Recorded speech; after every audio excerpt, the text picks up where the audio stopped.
That guy is my favorite player in the league. Well, this guy too. Vince Carter is with us live here on Get Up. Dame Lillard, if you don't love that guy, you don't love basketball. He's got Russell Westbrook's motor, and he's as talented as any point guard in the league. So Vince Carter back with us here. And so Dame Lillard, comes into the bubble and basically single-handedly carries Portland into the playoffs. And now they get the Lakers in this first round. Do you see a scenario here where LeBron could be in trouble in round one against a Portland team that has played really well over the last 2 weeks? I think the Blazers are going to make some noise. I feel like the Lakers can figure it out. They're a very good basketball team. They've earned the spot, and for us talking about them winning the championship for a reason, that being the Lakers. The Blazers, they're playing unbelievable. They're going to need C.J. McCollum to continue to play like he's playing, Carmelo to play like he's playing, and they're going to need this guy by the name of Nurkic to play the style of basketball, the way he played with a 2020 game. They're going to need that for an entire series. I say at least 6 to 7 games. The Lakers will figure it out. If they have an injury, they being the Lakers have an injury, that's where the concern comes in my opinion. I think if the Lakers are healthy, they'll pull this off in 6. Okay, 6 games, Lakers, round one. Dame, Yusuf Nurkic, again, just went through, his grandmother just died of COVID, went out and played great in that game that they needed, and so on they come, as hot as can be. I want to ask you about the other big-time West Conference contender, and that is the Clippers. Kawhi Leonard could win a championship for a third different franchise. He would be the first player ever to win Finals MVP for 3 different teams, if that were to happen. What do you think a third championship would mean for Kawhi? A third championship for Kawhi will just bump him up to that next level of the upper echelon of basketball players in the history of the game. I'm not going to say the greatest. I mean, we know there's a lot of guys. There's 3 guys right now in that conversation, and I think LeBron wins. He bumps himself up to that next level, but Kawhi now puts himself in the conversation of one of the greatest players in our league's history because of what he can accomplish, particularly if he wins MVP as well. Well, my ears just perked up. Who are the 3 players in your mind who are on that level? Come on, Green. You know the 3.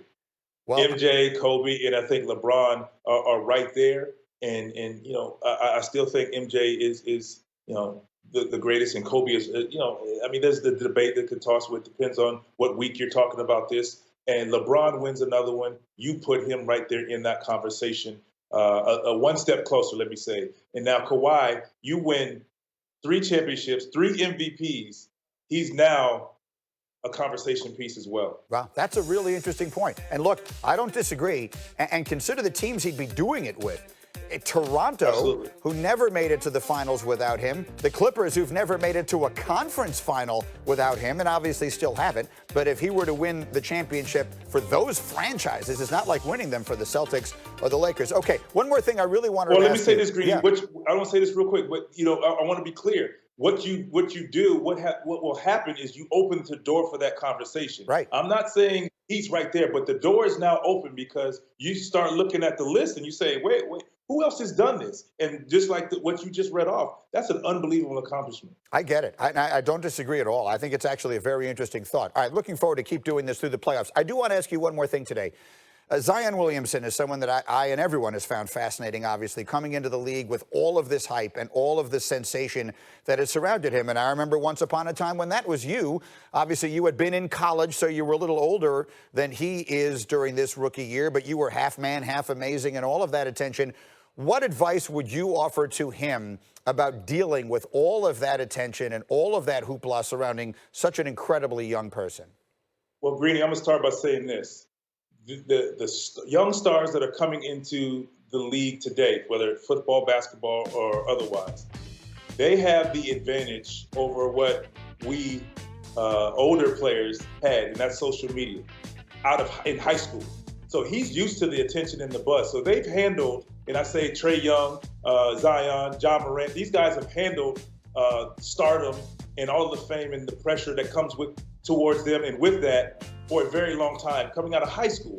But for him, my advice to him would be, hey, the game is there, your confidence is there, but get your body right. Get your body right, get healthy. And I say when he can get healthy, he can take off to the next level. He will elevate because he's now healthy and he can do everything he needs to do in the summer to get right and get better.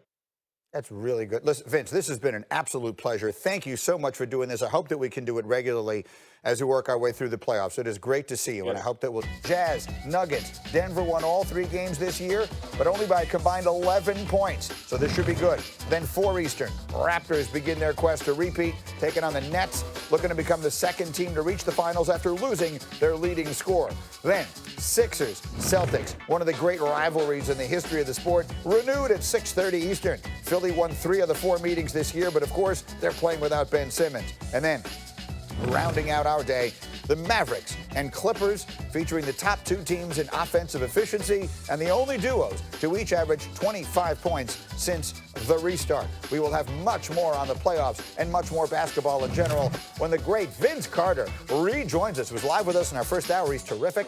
He'll be live in about 15 minutes. He's half man. He's half amazing. We'll talk about LeBron and Zion and a whole lot more. Vince Carter live in less than 15 minutes. But our top story today is this. Justin Fields has created a petition requesting the Big Ten Conference immediately reinstate the 2020 football season. And so far, it has well over 215,000 signatures. Here was Fields live on the new radio show, Keyshawn, J. Willen, and Zubin, about an hour ago. My biggest message to them would just to get them to realize how bad our players want to play, and just the guys that have come back for their 5th year, 6th year, come back off of injury. I think that we owe it to those guys the most. I've just seen behind the scenes and all the work that they put in and how much they really care about it. And I also believe all the coaches and all the parents, players want us to play, and they all feel safe with the guidelines Ohio State has set. So I just think that's the biggest message I'd like to get out to them.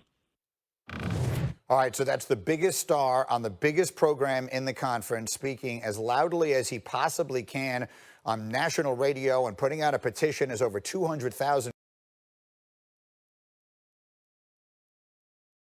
people that have signed on. You have parents who are speaking out as well. So for those who are just joining us, Heather, clearly the most important question is, what difference will this make as far as the decisions that are being made and I suppose in theory could be remade in the Big Ten? Well, Greeny, the players' voices did not make a difference before. The presidents voted the way they wanted to, and I don't think that it's going to make a difference now. And that's because at the end of the day, more than anything, this is a public relations nightmare for the Big Ten, but I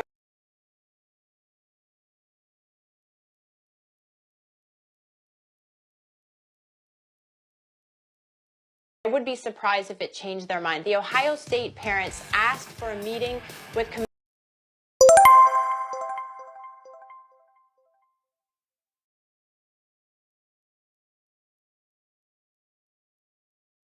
Commissioner Kevin Warren. They want transparency and they want answers, but we have to remember that each president on each Big Ten campus is making decisions unique to what they have to deal with on their campuses. So I understand that Justin Fields is a popular, powerful voice, but at the end of the day, it still lies with the presidents, and I would be shocked if they reversed course again. Okay, so I have so many questions here. Joey, I want to come to you next, because you're a player, and I know football players, you always on some level think like football players. So I know you sympathize. I know that you have empathy for these players, for Justin Fields and all these other kids who want to play, and they should want to play. I know what your feeling on it is. What is your message to them? I'm sure a lot of them are watching right now. Maybe their parents are watching right now. What would you like them to know? Well, I like what Justin Fields is doing from a leadership standpoint, from an ability to show energy and get people in a group moving towards one goal, which is to play football. We all understand that you guys want to play football. Everybody wants to play football. But as a player, we are programmed. Everything in our lives is around playing football. A season is coming up, then we go into winter conditioning, we go into spring football, then we go into summer conditioning. Like when you're playing, everything you do